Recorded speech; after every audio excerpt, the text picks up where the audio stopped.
Assalamualaikum warahmatullahi wabarakatuh. Halo anak-anak kelas 7, tesih semangat belajar daring nggih. Ing video materi menika ingkang badhe dibahas yaiku materi bab 3 teks narasi lan unsur basane. Unsur basa teks narasi awujud basa rinengga. Nah, wonten dasanama, tembung entar, tembung saroja, lan tembung garba. Sadurunge mlebeten materi, sumangga ampun kesupen like, subscribe akun YouTube Sebojo supados menawi wonten video enggal angsal notifikasipun. Teks narasi dasanama, tembung entar, tembung saroja lan tembung garba. Lah menapa to? Monggo dipun rembag setunggal-setunggal. Ingkang sepisan wonten teks narasi. Teks narasi yaiku cerita kang duweni fungsi utama kanggo marisake nilai budi pekerti, norma-norma sosial, budaya lan adat istiadat. Jadi teks narasi iki awujud cerita sing yen kita sudah membaca cerita itu kita akan bisa mengambil piwulang luhur utawa amanat apa yang bisa kita ambil dari cerita tersebut.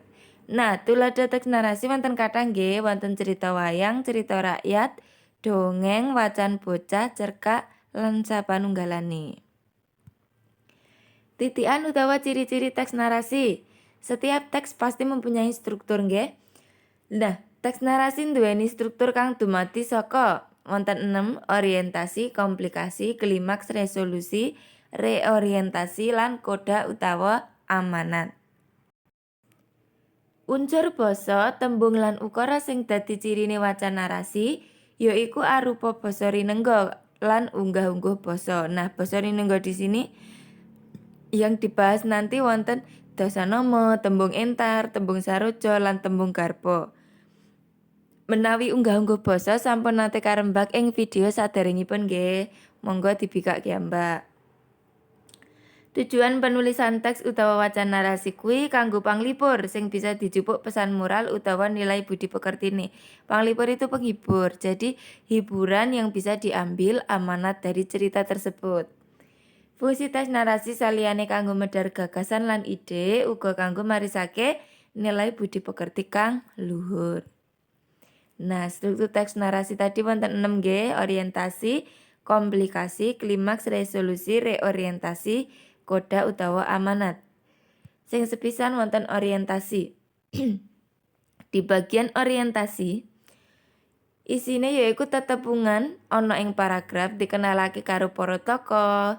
Para tokoh mangke ngadepi prakara utawa masalah, latar utawa setting lan sapanunggalane. Jadi pengenalan tokoh, masalah dan latar settingnya itu berada di bagian orientasi.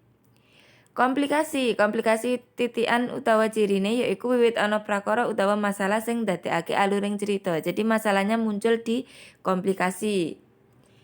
Klimaks, prakara utawa masalah konflike wis tambah ngombro-ombro lan ruwet. Jadi masalahnya sudah meluas semakin rumit. Setelah klimaks nanti akan ada resolusi yaiku prakara wis nemokake dalane kanggo ngrampungi. Jadi mulai ditemukan solusi untuk menyelesaikan masalah tersebut. Lalu ada reorientasi, pamawas ulang yen ono. Jadi reorientasi ini bisa ada bisa enggak nggih. Jadi di bagian reorientasi nanti dijelaskan sudut pandang dari penulis cerita tersebut. Yang terakhir wonten koda utawa amanat. Panutup bisa dudutan utawa kesimpulan nilai budi pekerti sing bisa ditutut saka isine cerita. Jadi amanatnya nanti berada di bagian panutup. Apa toh yang bisa kita ambil dari cerita tersebut? Nah, kita masuk ten basa rinengga nggih sing sepisan wonten dasanama. Apa ta sing diarani dasanama? Dasanama yaiku tembung kang duweni teges luwih saka siji. Jadi artinya itu lebih dari satu. Dasa artinya 10, nama nggih nama. Jadi ada paling tidak 10 nama. Bisa lebih nggih. Tuladha wonten abang. Dasanamane tembung abang ki apa to? Abrit, abing, branang.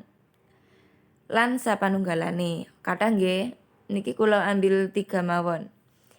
Dasa namane anak wonten putra Atmaja Yoga. Getih Ludira Rah. Lemah Bantala Pratiwi. Kaping kalih wonten tembung entar. Tembung entar yaiku tembung kang duwe teges ora salugune utawa tembung silian. Ora salugune iki mboten baku. Jadi artinya itu tidak seperti tulisannya. Tembung silian. Contohnya piye? Coba lihat. Jembar segarane.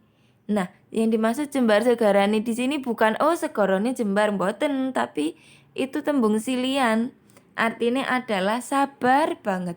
Jadi ketika ada kalimat misal Pak Tono iku jan jembar segarane, berarti wonge sabar banget. Lunyu ilate guneme angel dipercaya utawa mencela-mencele. Dawa tangane seneng jejupuk, nyolongan. Ciut manah, atine mamang utawa atine ora yakin. Mangan ati nggawe larane ati. Niku tembung entar nggih. Tembung saroja yaiku tembung loro sing meh padha tegese digunakake bebarengan kanggo mbangetake. Jadi ada dua tembung sing duweni teges padha utawa meh padha didadekne siji. Tujuane kanggo mbangetake. Contone sopan santun. Lah sopan santun ini artinya sama nggih, digunakan secara bersamaan kanggo mbangetake. Wadya bala, wadya prajurit, bala nggih prajurit, sama.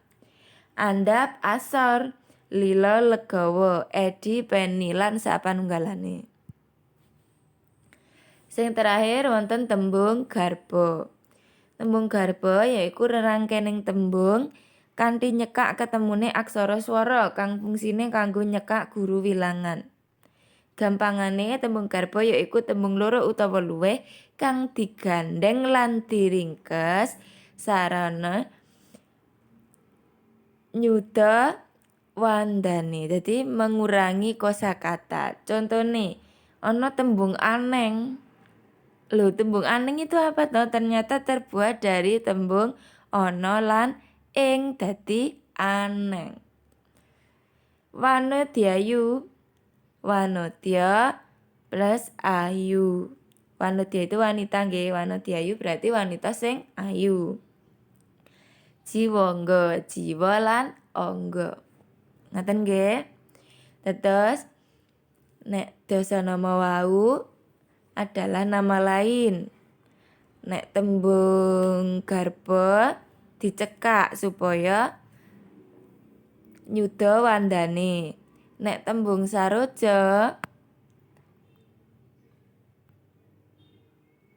sing padha utawa meh padha didadekne siji, tujuane kanggo mbangetake. Nah, nek tembung entar kuwi tembung silian. Jadi silahkan menulis kata kunci dari masing-masing tembung supaya mudah dihafalkan, nggih. Cekap semanten, ampun kesupen materi dicatet, matur nuwun. Wassalamualaikum warahmatullahi wabarakatuh.